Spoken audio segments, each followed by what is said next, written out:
երեք մենք կարելի ասել ունեցանք մի իրավիճակ, որը Հայաստանի Հանրապետությունում ես երբևէ չէի տեսել։ Այսինքն իրավիճակ, երբ այլևս կենտրոնական ընտրական հանձնաժողովը արձանագրում է,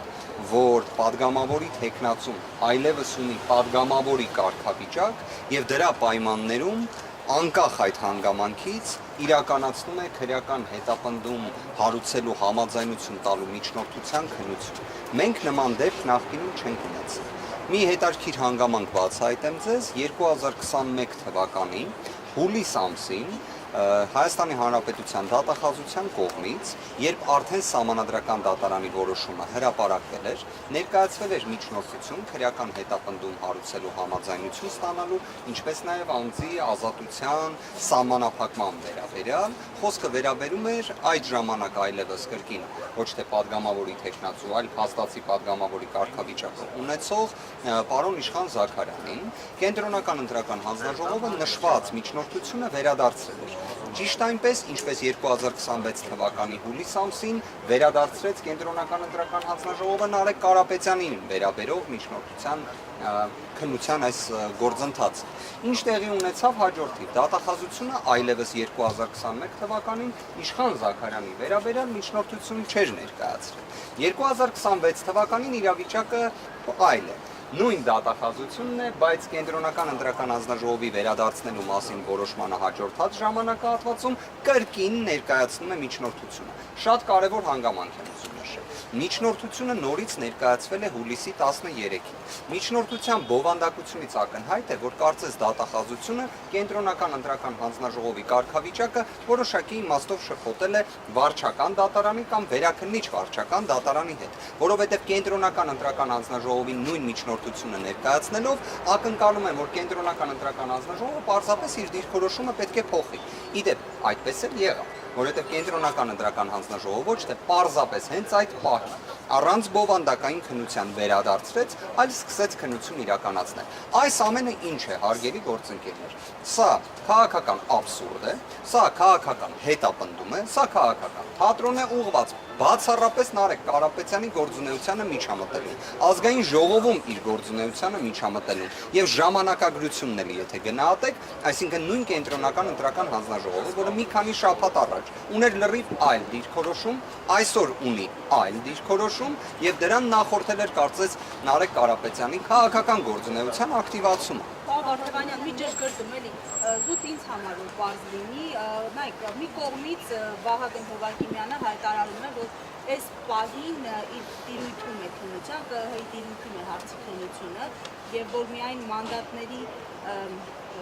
ամբողջ լիազորությունը կստանձնեն օգոստոսի 2-ին։ Բայց մյուս կողմից տեսնում ենք, որ Ռուբեն Ռուբինյանը օրինակ մարդ է ազատում իր կարգադրությամբ։ Ոնց է ստացվում, որ նույն իրավիճակում մեկը արդեն անցել է գործունեության, մյուսին փաստացի թույլ չեն տալիս ծավալել լիազորությունները։ Ես կարող եմ այլ մի օրինակ էլ բերել, որ այդ ինչպես է ստացվում, որ նույն կենտրոնական ընտրական հանձնաժողովը մի քանի շաբաթ առաջ պաշտոնապես հայտնում է, որ իրենց տիրույթում այլևս այս հարցերը չեն գտնվում, այլ գտնվելու են այլ մարմնի, դա իհարկե ազգային ժողովն է, բայց մի քանի օր անց կամ մի քանի շաբաթ անց հենց իրենք իսկ իրենց դիրքորոշումը փոխում են։ Իդեպ կարծես կենտրոնական ընտրական հանձնաժողովը հենց ինքը իրեն վերաքննության կարգով բողոքարկում ոնց որ իրականացնի։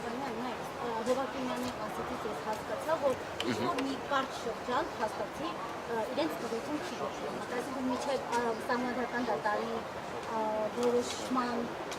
պահը, հա, որոշման պահը իրենց տիրույթում գտնվել դրանից հետո, թե հիմա նորից իրենց տիրույթում է։ Ես պետք եմ ընկալում Վահագն Հովակիմյանի մեկնաբանությունը եւ այս ամենը падգամավորի կամ թեկնածուի անձեռնունկելիության ինստիտուտի նպատակի համատեքստով Ես այդ կարճ շրջանում падգամավորի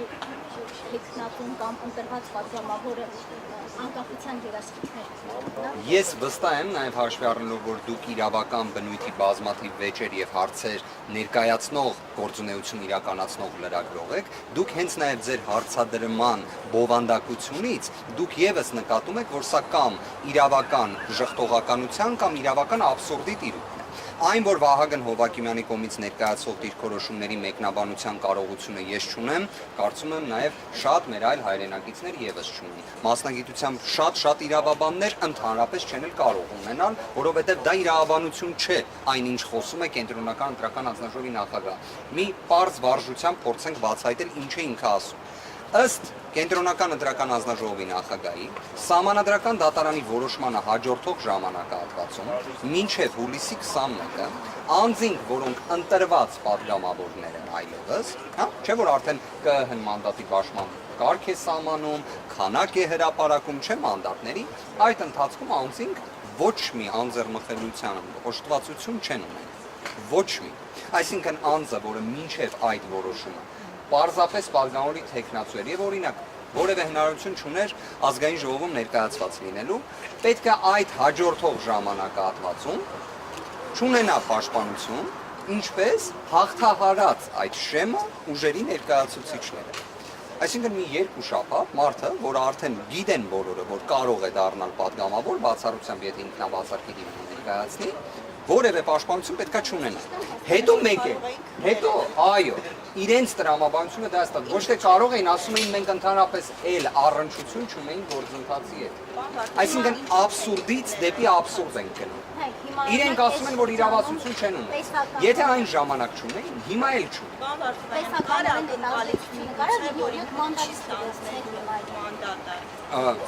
Ինչպես միացնում։ Միգուցե կար ակնկալիք, որ պարոն Կարապետյանը հրաժարվել։ Ես կարծում եմ նաև ոչ միայն ակնկալիք, այլ իրենք մինչ օրս էլ իրենց գործողություններով, թե իրավապահ մարմինները, որոշ իրավապահ մարմինները, թե կենտրոնական ընտրական հանձնաժողովը, իրենց գործողություններում հստակ միտում կա, որ Նարեկ Կարապետյանը որևէ կերպ ազգային ժողովում ներկայացած չլինի։ Հիմա եկեք անկեղծ լինենք, հարգելի գործընկերներ։ Մինչև օգոստոսի 2-ը ազգային ժողովում ներկայացվածություն ունեցող ուժերը ինչ պետք է չէ իրականացնել կազմակերպչական բնույթի, խմբակցության կազմավորման բնույթի աշխատանքներ եւ նախապատրաստական աշխատանքներ։ Ի վերջո դա իրենից ենթադրում է կոնկրետ ազգային ժողովի առաջին նստաշրջանի նիստերի իրականացում։ Հիմա իրենք ինչ են ասում, ոնց են փորձում մեկնաբանել։ Ասում են, գիտեք, այդ մինչև օգոստոսի 2-ը եկեք մարդկանց տանենք կալանավորենք, բայց օգոստոսի 2-ին պետք է դուրս։ Հենց այս աբսուրդը բացառելու համար Սահմանադրական դատարանը դեռևս 2021 թվականի դեկտեմբեր ամսին 16-19 որոշմամբ ուղիղ արձանագրել էր, որ այն անձը, ով падգամավորի կարգավիճակ է ստանում, չի կարող լինել ազատած զրկման պայմաններում։ Իր ազատությունը չի կարող սահմանափակվել։ Մեկ բացառություն կա ազգային ժողովի համաձայնությամբ, ինչպես այդ գործընթացը քանիցս տեսել եք։ Հիմա կենտրոնական ընտրական հանձնաժողովը դատախազությունը ըստ եմ հետագայում մի քանի ժամ անց քննչական մարմինը պետք է փորձեն սահմանադրական դատարանի որոշումը խախտելուն ուղղված գործողություն կատարել։ Բայց կանխավարկածը որն է, չէ՞, օրինակ կենտրոնական ընտրական հանձնաժողովը անկախ սահմանադրական մարմին է, որը պետք է երևի կաշկանդված լինի ոչ թե դատախազության ցանկություններով, այլ սահմանադրական դատարանի որոշմամբ, բայց իրավիճակը այլ է։ Բայց հիմա Ալբանյան մինչև օգոստոսի եթե օրինակ հիմա արձանագրում։ Ես կարող եմ հստակ ասել, որ իրենց պատկերացումը շատերի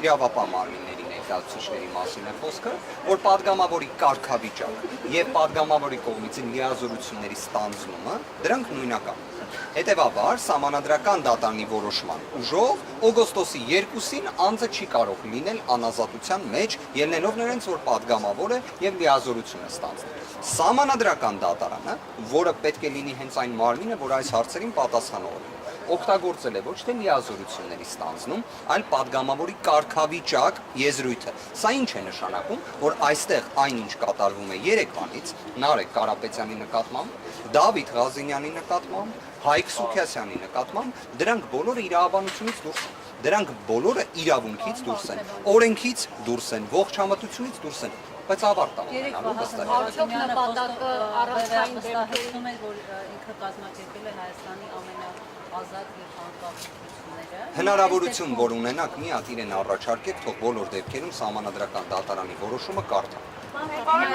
Որտեղ այնտեղ սահմանադրական դատանի որոշումը լրիվ ուրիշ բաներ ասում, իդեպ նաև հենց կենտրոնական ընտրական հանձնաժողովին էլ խիստ քննադատում է։ Երևի այդ մասը չի տեսել եւ մեկ էլ երևի թե վարչական դատարանի դատական ակտն էլ թող կարդան, անկախ նրանից որ սահմանադրական դատարանը չունեցավ այդ կարողությունը այդ հարցին դիրքորոշում նույնիսկ հայտնելու, ըստ որի Հայաստանի Հանրապետությունում կոնկրետ ընտրատեղամասում պետք է իրականացվեր վերաքվեարկություն, ելնելով այն հանգամանքից, որ Բարգավաճ Հայաստան կուսակցությանը վերաբերող այն իրադարձությունները, որոնք տեղի են ունեցել, էական ազդեցություն են ունեցել ընտրությունների վերջնական արդյունքների վրա։ Հետևաբար եկեք իսկապես կենտրոնական դրական հանձնաժողովին առաջարկեք կարդալ սահմանադրական դատանի եւ վարչական դատարանի դատական ակտը։ Պարոն Վարդևանյան, հիմա դուք 21-ի օրինակով եք ներկայացնում դատախազության եւ հեգոստությունները։ Ըստ էության երեք Վահագն Հովակիմյանը օրենսգրքին էր ընտրական հոկոմանում 90-րդ հոդվածին, որ ընտրված պատգամավորի հետ կապված գործողությունները իրենց տիրույթում են։ Այստեղ այս օրենքի այս կարգավորման ու սահմանադրական դատարանի 21-ի դեկտեմբերի որոշման միջև հակասություն կա, թե այսինքն այս իրավիճակում այդ դեպքում ԿՀ-ն ինչ պետք է անի, պետք է մերժել այս միջնորդության քննությունը։ Այս ձեր հարցին պատասխանը տվել է հենց ինքը կենտրոնական ընտրական հանձնաժողովը այն նիստի ընթացքում, որից որևէ մեկին ձեզանից չէին հրավիրել, մեզ էլ չէին հրավիրել։ Պատկերացրեք, այսինքն քննարկում էր Նարեկ Կարապետյանին վերաբերող միջնորդություն եւ մեր այլ գործընկերների, որը կենտրոնական ընտրական հանձնաժողովը միատոն ձայնով հանգիստ հայտնում էր, որ դրանք բոլորը վերադարձվում են։ Հիմա նույն կենտրոնական ընտրական հանձնաժողովի մոտ ինչ փոխվեց։ Ինչ եղավ։ Հասկանում եք, որովհետեւ ես բացարձակապես, այսինքն իրավունքի ողջամտության սահման բացարձակ։ Ես իդեպ այս հանգամանքը եկեք բացահայտեմ։ Դատախազության միջնորդությունը, որը քննարկվում է 3 եւ այսօր էլ կշարունակվի, նույնն է ինչ եղել է մի քանի շաբաթ առաջ։ Հիմա կներեք, մի քանի շաբաթ առաջ փոքրիկ այս իրավական ողջամտություն, հա, փորձենք բացահայտել։ Ուրեմն դատախազությունը հուլիս ամսից ասում է, որ շատ կարևոր է, որ Նարեկ Կարապետյանի նկատմամբ հետապնդում հա իրացնի։ Հաստատվում է այսքան շաբաթ հետո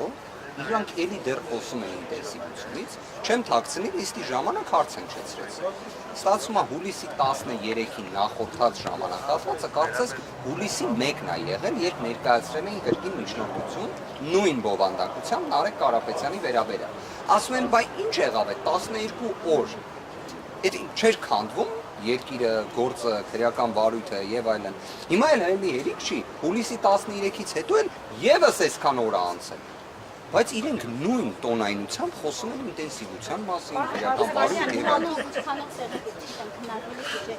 դատախազ օրինակ ներկայացնում է, որ վկայել որ Նարեկ Կարապետյանը փորձել է որ անոնիմական բացարձակ այս դեպքում օրինակ ավելին ասեմ, հիմա շատ ճիշտ հարց եք տալի, այսինքն օրինակ Նարեկ Կարապետյանը իմանալով, որ կենտրոնական ընտրական հանձնաժողովը հրապարակայնորեն ներկայացնում է, որ իր վերաբերյալ դատախազությունը միջնորդություն է ներկայացրել եւ այլն, որը ԿՀ-ն վերադարձրել է, բայց դրանից չի նշանակում, չէ՞, իրավական տեսանկյունից, որ այդ վարույթը անհետանում է։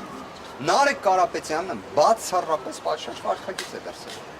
Որևէ մի նույնիսկ մեկնաբանման տիրույթում մի գործողություն չի արել, որ կարող էր անհանգստություն առաջացնել։ Չնայած դրան, նույն դատախազները, նույն տոնայնությամբ, նույն մտքերը արտահայտում են։ Ցավով եմ ասում, այս ամենը կրկին իրավաբանության հետ կապ չունի, Նարեկ Կարապետյանի նկատմամբ թիրախավորում է, քաղաքական հետապնդում է, իր քաղաքական գործունեությանը միջամտությունը։ Մի բան էլ ասեմ, սահմանադրական դատարանը հենց այն որոշմամբ, որը փորձում է պարոն Հովակիմյանը երեկվանից ներկայացնել, գիտեք ինչ է ասում։ Ասում է, որ ընդհանրապես պատգամավորի թեկնածուն, անձեռնխելիության հարցը երբ լսում եք, ԿՀ,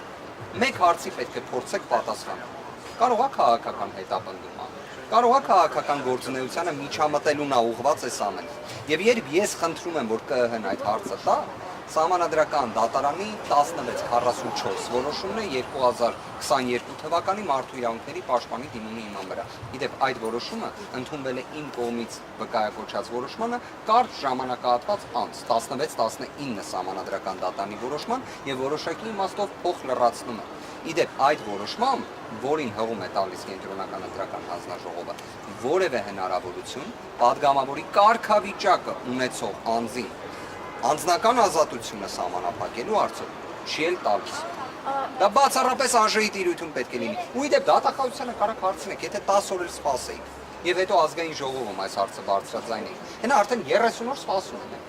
30 օր փաստացի սպասում են, բայց այս 10 օրը չեն սպասում, որովհետև այս ամենը իրավաբանության հետ կապ չունի, սա բացառապես իրավական ժխտողականության, նսեմացման, քաղաքական հետապնդման վատ երևույթներ են սրանք։ Սրա բացասական հետևանքները վատն են շատ, բայց հաղթահարել։